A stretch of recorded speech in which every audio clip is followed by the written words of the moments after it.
Кыргызстан быйыл эң алгачкы демократиялык кыймылдын, бир жаңыланууга, өзгөрүүгө болгон элдик умтулуунун, бир толкундоолордун 25 жылдыгын белгилеп жатат.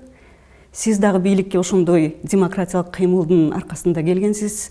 Бирок ошондой бир тарыхый, саясий бурулуш окуялар маалында бийликке кээ бир учурларда кокустан тандалып калган адамдар келип калат экен. Сиз өзүңүздүн ошол бийликке келип калганыңызды кокустук болду деп эсептейсизби, же ар тараптан бир ойлонулган, таразаланган чечим болду беле? Менимче эч кандай кокустук болгон жок деп эсептейм. Туура, мен өзүм бийлик умтулган адам эмесмин. Мен биринчиден илимий кызматкермин. Бирок кандайдыр ошо тагдырдын буйругу менен президент болуп калдым. Мен президент болом деген максат койгон эмесмин алдыма. Ал эми кандайча келген жөнүндө өзүңүз таразалап көрүңүз. Биринчиден мына чоң саясатка менин жолум 86-жылы башталды. Михаил Сергеевич Горбачев Кремльге келгенден баштап, ошол жылы мени борбордук комитетке мүчө кылып шайлашып, жана билим берүү тармагын башкарган бөлүмгө бөлүм башчы кылып дайындашкан. Менимче мына чоң саясатка менин жолум ушу 86-жылы ачылды десем болот. Ал деле кокустук болгон жок, себеби ал кезде мен академиянын мүчө корреспонденти, политехникалык институтта кафедра башчысы болуп, борбордук комитетте мен көп иштеген жокмун, себеби ошол кезде дагы реформа жүрүп турган, ошо бүгүнкү күндөгүдөй Россиядагы ошо билим жана илим тармагында. Ошол реформаны кандай жүргүзүш керек? Мына ага биздин биринчи катчыбыз Абсамат Масалиев жана биздин көз карашыбыз келишпегендиктен мен 1,5 жылдан кийин Абсамат Масалиевичтен отставкага сурандым. Мен кайта өзүмдүн илимге кайтайын деп. Ал киши каршы болгон жок. Ошентип мен кайта академияга биринчи вице-президент болуп шайланып академияга кеттим. Кайта саясатка келишим 89-жылы өзүңөр билесиңер биринчи альтернативдүү ССР эл депутаттарын шайлап калышты. Ошондо бардык республикаларда академиянын президентин депутаттыкка көтөрүп аттыр деп мен кой десем болбой, мен эми саясаттан кеттим койгула десем болбой. Академиянын мүчөлөрү ошо мени көтөрүшүп, анан ошо ССР эл депутаты болуп шайланып калдым. Кайта экинчи жолу чоң саясатка келишим. Ошентип мен жогорку кеңешке шайланып калдым. Жогорку кеңеште ал кезде ошол жана өзүң жакшы айтып кеттиң, ал кезде элдин баары ошо телевизорду карап, күнү түнү менен ошо жогорку кеңешти сүйлөгөндөрдөн. Мен Кыргызстандын таламын талашып көп сүйлөдүм. Ошол чабандардын, тамекичилердин, токтогул суу сактагычынын иши кылып көп. Ошол жерден менимче эл биринчи ошо мени мурун элегер окумуштуу катары баалап келсе, менимче ошол жерде мени саясий кандайдыр бир лидер катары карай баштаган. Ошондо Кыргызстандагы окуяларга кайтсак, азыр деле кээ бир Кыргызстандагы саясатчылар айтып жүрүшөт. Москванын батасын алмайынча Кыргызстанда бийликке келген адам узакка тура албайт, бийлигин узакка кармап тура албайт дегендей пикирлерди айтып жүрүшөт. Азыр деле көрүп атасыз, шайлоо жакындаган сайын кыргызстандык саясатчылар ат тезегин кургатпай Москвага каттап жүрүшөт. Сизге да ошол убакта 90-жылы, 89-жылдары Москвадан бата бергендер болду беле? Эми чындыгын айтканда, Михаил Сергеевич Горбачев, жогорку кеңештин төрагасы, экөө тең мага мамилеси абдан жакшы болчу. Себеби мына мисалы чет өлкөлүк делегацияларга кошуп, ошол убакта эсимде, ошол Кытайга чоң делегация Лукьянов баш болуп барып, ошо Орто Азиядагы депутаттардын ичинен мени гана ошол делегацияга кошкон болчу. Мамилелери жакшы болчу. Бирок жылы Горбачевтун бийлиги Кремлдин сыртына чыкпай калганда, ал кезде республикаларда бүт эле ошо республикадагы күчтөр өздөрү чечип калган. Мына мени ошо Кыргыз жогорку кеңешиндеги демократиялык топтун өкүлдөрү эртең шайлоо болот деген күнү кечинде таап алышып, анан келишин керек деди. Анан эптеп эртең менен бардым. Эртеси ушу президент кылып шайлап коюшту. Туура анан кийин Михаил Сергеевич Горбачев дагы, Лукьянов дагы абдан жакшы болуптур, биз колдойбуз, кубанычтабыз деп колдоп кетишти. Ал кезде ошондой окуялар аябай чукул өзгөрүп атканда Кыргыздын парламенти эле шайлап алды. Демократиянын эң ажырагыс бөлүгү бул таза, адилеттүү шайлоо. Эл ошол шайлоодо туура тандап, мамлекет жетекчилеринин бийликтеги адамдарды туура тандап, ошол аркылуу эл өзүнүн бийлигин жүргүзө алат да. 2005 жылкы парламенттик шайлоо таза, адилеттүү өттү дегенге көпчүлүк эл ишенген жок да. Ошон үчүн көчөлөргө чыгып, нааразылык акциялары күчөп, өзүңүз билесиз, жерлерде администрация имараттарын ээлеп алышты, басып алышты дегендей. Ушундо сиздин уулуңуз Айдар, кызыңыз Бермет да шайланды. Сиз ошолор бир адилеттүү шайлоодо жеңип чыкты деп ишендиңизби? Эми жеке ошо менин кызым жөнүндө сөз болсо, менин кызым адилеттүү эле жеңип чыккан. Өзүңөр билесиңер, кийин Бакиев президент болуп, мен президенттиктен кеткенден кийин деле экинчи жолу барып менин кызым өзү шайланды. Бирок депутаттык мандат беришкен жок, туурабы?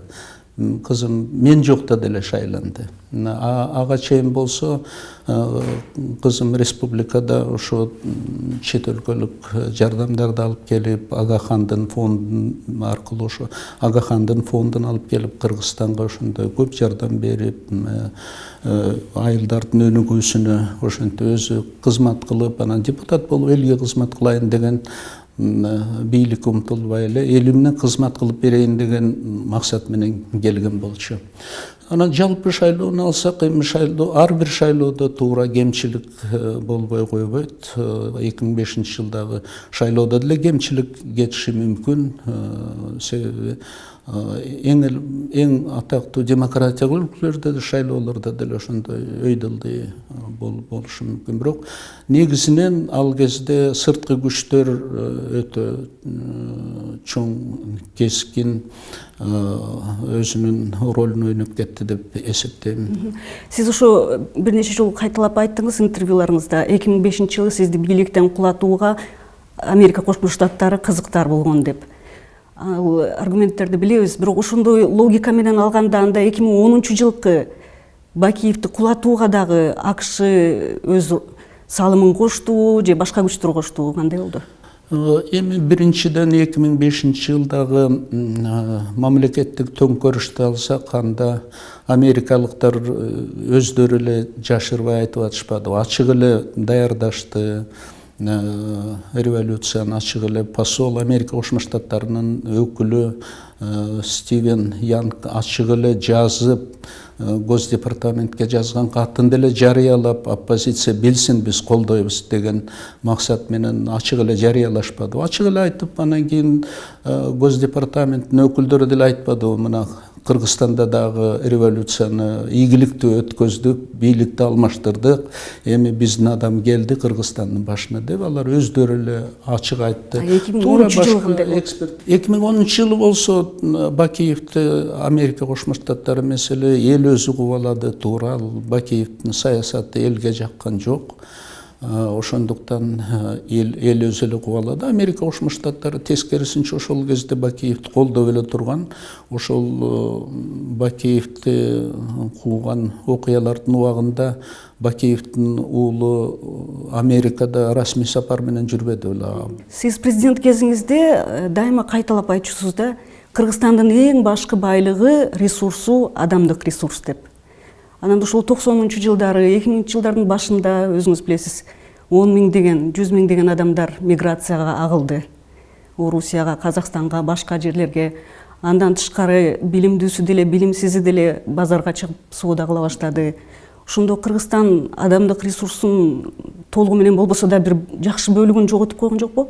миграция сөзсүз, эми 90-жылдарда миграция бардык эле республикаларда болду. Кыйын мезгил, СССР урагандан кийин туура экономика кыйын акыбалда калып миграция. Бирок негизги миграция 90-жылдарда миңдеп болсо, мына 2005-жылдан кийин миграция өзгөчө миграция күчөгөн мына 2005-жылдан кийин болду. Себеби жумуш орундар жоголду, инвесторлордун баарын сүрүп чыгышты, жумуш орундар 100 миң деп кыскарды да. Ошондуктан мына миллион кыргыз 2005-жылдан кийин пайда болду. Туура биздин убакта биз кыргыздар гана эмес, башка калктардын өкүлдөрү деле Кыргызстанда калышын каалап, ушундай шарт түзүп, мына орус тилине официалдуу статус бердик, кыргыздын немистерин деле сактап калууга аракет жасадык. Бирок ал кездерде мыйзам ченемдүү башталды десек болот. Бирок эң негизги миграция мына жумуш орундары кыскарган себебинен 2005-жылдан кийин башталды деп эсептейм. Статистикадан карап көрсөк болот. Негизи сиз азыр окумуштуу катары Орусиянын, БРИКСке кирген башка чоң өлкөлөрдүн экономикасын өнүктүрүүнүн бир математикалык моделдештирүү жагын изилдеп, ошол өлкөлөргө кеп кеңешиңизди айтып атасыз.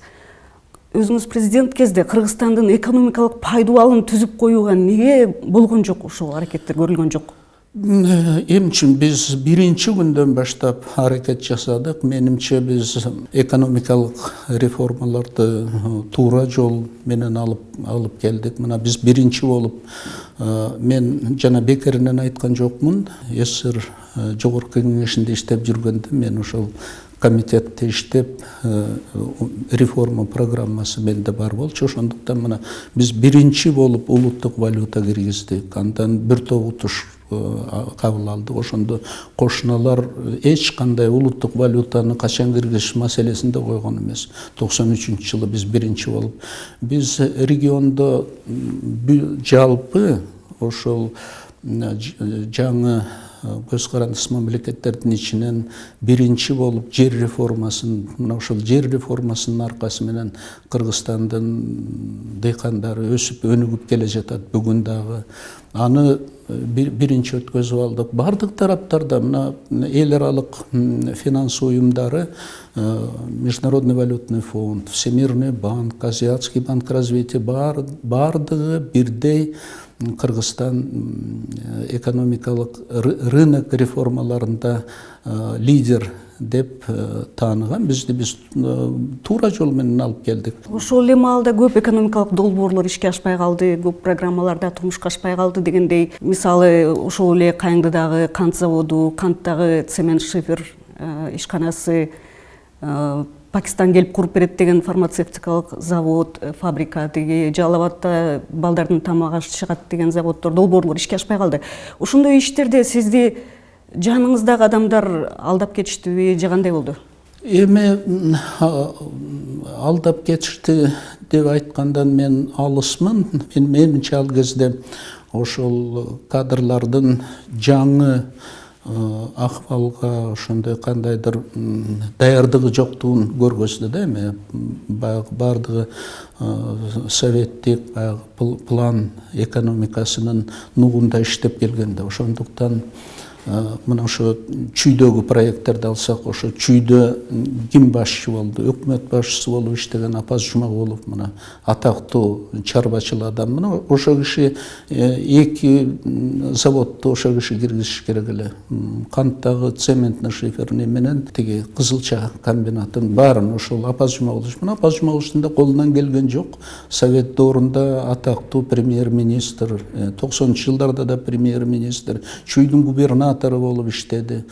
Ошол советтик ал кездеги ыкмалар иштебей турганда, ошондуктан деп эсептейм. Сиздин тушуңуздагы эң чоң ушундай акыбал бардык эле республикаларда бар. Кыргызстанда эле мындай журналисттер көргөзөт. Биздин гана Кыргызстанда ушундай кыйроо болду. Башка кошуна мамлекеттердин баары советтер доорундагыдай эле гүлдөп өсүп өнүгүп келатат деген.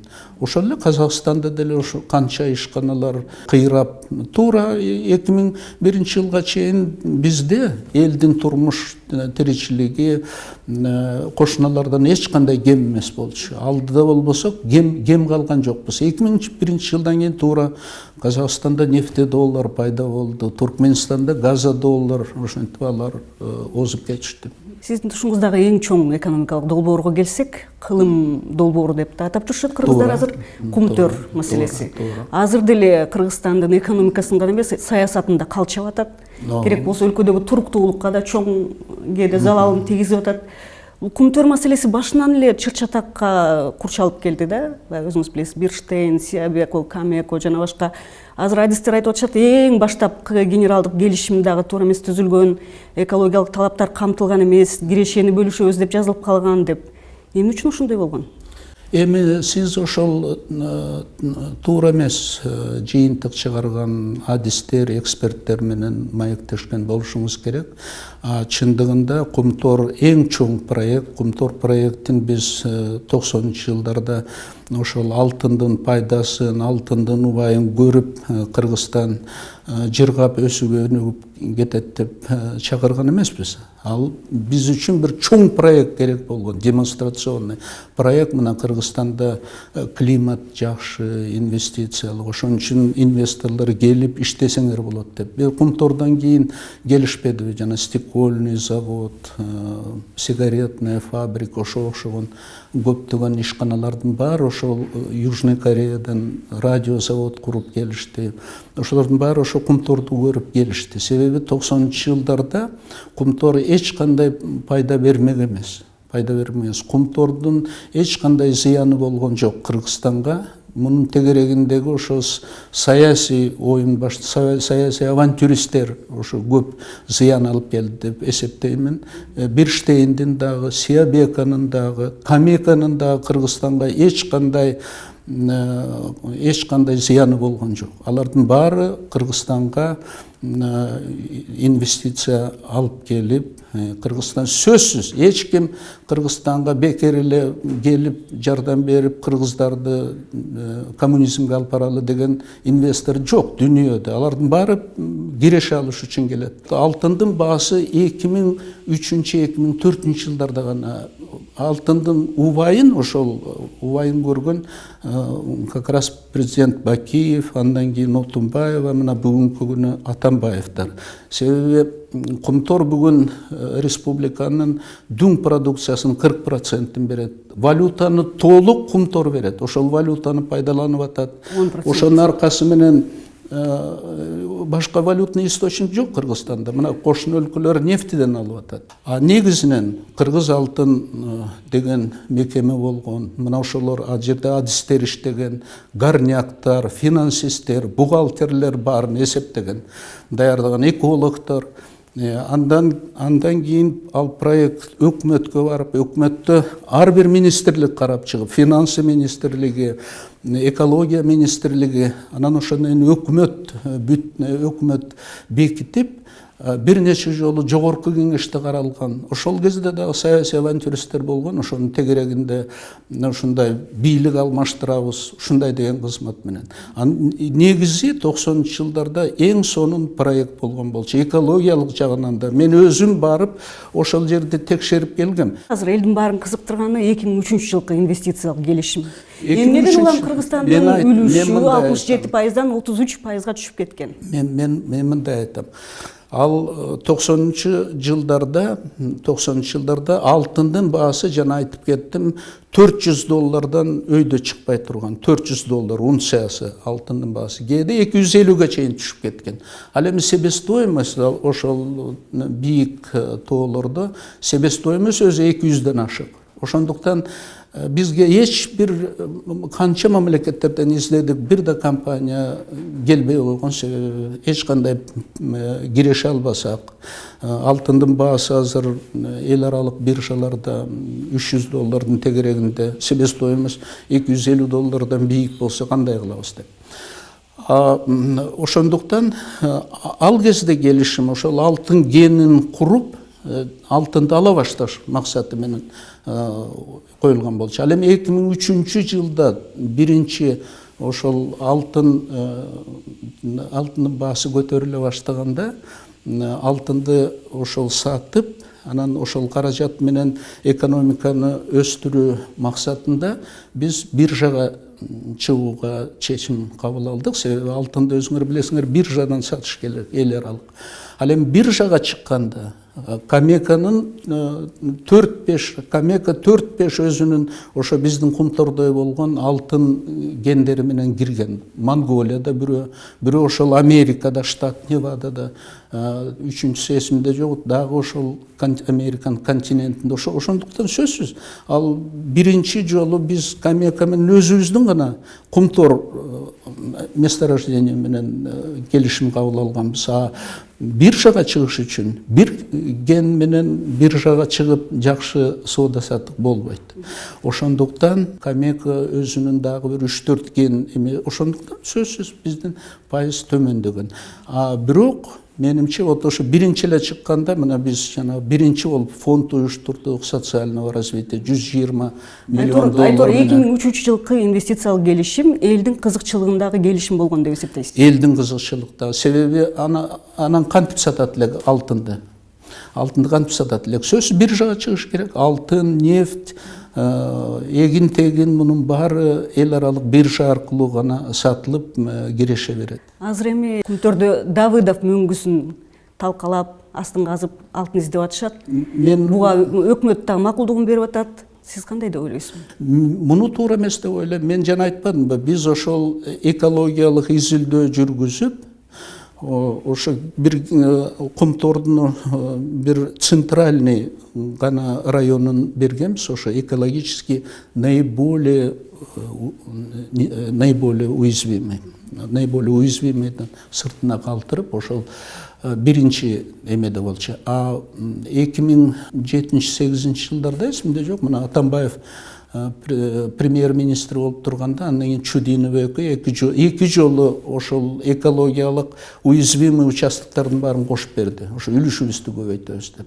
Мурдагы күйөө балаңыздын экономикага терс таасирин көп айтып Эч кандай менин күйөө балам мамлекеттик иште иштеген жок, менин балдарым дагы мамлекеттик иште иштеген жок. Мунун баары ошол жана саясий оппоненттердин чыгарган кара жабуулары деп эсептеймин. Өзүңөр билесиңер, мен мына Айдар уулум Минфинде консультант гана болуп иштеди, советник болуп, ал өзү Америкада институт бүтүргөн, экономист, финансист. Ошондуктан бир Минфинде топ бар эле, жанагы Парижский клубдун алдында Кыргызстандын карызын кечирүү боюнча. Ошол жерде иштеп жүрдү, тилин билет, финансысын билет, эл аралык. Менимче менин уулум Айдар чоң пайда келтирди ошол Париж клубунун алдындагы карызды чечүүдө. Эч зыян келтирген жок деп эсептеймин. 2005 жылкы марттагы окуяларга кайтып барсак, ошондо азыр деле оппозиция өкүлдөрү айтып жүрүшөт да, ошол кездеги оппозиция өкүлдөрү 23-24 тынбай сүйлөшүү жүргүзүп аттык, президент менен, анан тегерегиндеги адамдар менен шайлоонун жыйынтыгын жокко чыгаргыла, жаңы шайлоо дайындайлы деп, 2005 жылкы президенттик шайлоого катышпайм деп айтыңыз деп сиз айтпаптырсыз такыр. Ошого өкүнөсүзбү? Эми жок, эми мына биринчиден по порядку дегендей баштайлы. 2005 жылдагы шайлоого катышпайм деп мен 2004 жылы эле айткам, бир жыл мурун. Балким ошол катачылык болгон. Мен таап берем сизге, таап берем. Аны уккан эл толуп атат Кыргызстанда. Мен бир эмес, бир нече жолу айткам, 2005 жылы мен катышпайм деп. Балким мен ушул катачылыгым болгон. Балким Борис Николаевич Ельцинди Россиядагыдай бул жөнүндө сөз кылбай, акыркы күнү өткөзүп бериш керек болчу преемникке. Бирок мен эл тандап алсын деген аракет жасаган. Мен ошо америкалыктар менен дагы сүйлөшкөм. Америка Кошмо Штаттарынын өкүлү, Госдептин представители менен сүйлөшүп айткам. Эгер силер накта демократия өсүп өнүксүн десеңер, мага жардам бергиле, мына шайлоо өткөзөлү. Мен бир гана өкүнүчүм, ошол бийликти конституциялык жол менен өткөзүп бере алган жок. Мен бир гана ушуга өкүнөм. Башка эч мен өкүнө турган катачылык жок. Шарт болгон америкалыктар революция уюштурбаганда, жарым жыл мурун март айында революция уюштуруп, төңкөрүш уюштурбаганда мамлекеттик күзүндө ошондой шайлоо өттү. Тарыхый шарт колдон чыкты айтор. Анан президент болуу бул ар бир адамдын эле бешинесине жазылган эмес да. Батышта бир жакшы салт бар да. Президенттиктен кеткенден кийин дагы мурдагы президенттерге президент мырза деп кайрылышат. Менимче бул туура. Анткени бир жолу ошол элдин, мамлекеттин тагдыры үчүн, келечеги үчүн жоопкерчиликти өзүнө алган адам бул жүктү аягына чейин тартыш керек да. Сиз ошондой жоопкерчиликти сезесизби? Жоопкерчиликти мен сөзсүз сезем. Кыргызстанда кыйынчылык болгондо мен деле кабыргам кайышып, жүрөгүм ооруйт. Сезем, бирок жанагындай толкованияңыз менен мен макул боло албайм. Мисалы, Бакиевди деле президент мырза деп отурса, мен туура таппайм. Себеби элдин канын төгүп кетти, канча кан төгүлдү ошол жерде. Бакиевден бийликтен кетиребиз деп жүздөгөн адамдар курман болду. Ошондуктан бүгүн деле келип, мен мисалы өзүмө эч кандай андай талап койбойм. Мен президент мырза деп эч ким кайрылбайт. Мен ага эч кандай өкүнбөйм. Бирок туура мен дагы күнү бүгүнкүдөй ошо кабыргам кайышып, жүрөгүм ооруйт. Себеби ошол революциянын аркасынан Кыргызстан мына демократиялык өсүп өнүгүүсүнө балта чабылды. Демократия жок да бүгүн Кыргызстанда. Азыркы бийликтегилерге сиз эми айтып атпайсызбы, мамлекет үчүн, эл үчүн жоопкерчиликти сезем деп. Азыркы бийликтегилерге, анан келечекте мен ушу Кыргызстанды, кыргыз элин башкара алат элем деп ойлоп аткан саясатчыларгабы, жаштаргабы кандай катаны кетирбеш керек деп айтат элеңиз? Эми аны сөзсүз ката кетирбеш үчүн адегенде сөзсүз ката кетириш керек. Ошон үчүн обучаемый жетекчилер келиш керек. Обучаемые должны быть, совершать ошибки, исправлять их, обучаться по ходу жизни. Анан кийин алдын ала андай айтала турган, сиз 15 жыл бийликте турдуңуз. Адамзаттын ичинде көп ойлондуңуз андан кийин. Адамзаттын ичинде бир гана адам болгон, аны өзүңөр билесиңер, Франциядагы. Ошондуктан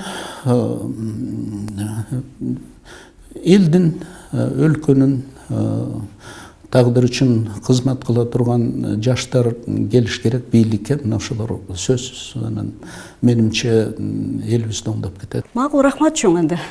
Маегиңизге, Жакшы. ишиңизге ийгилик каалайбыз.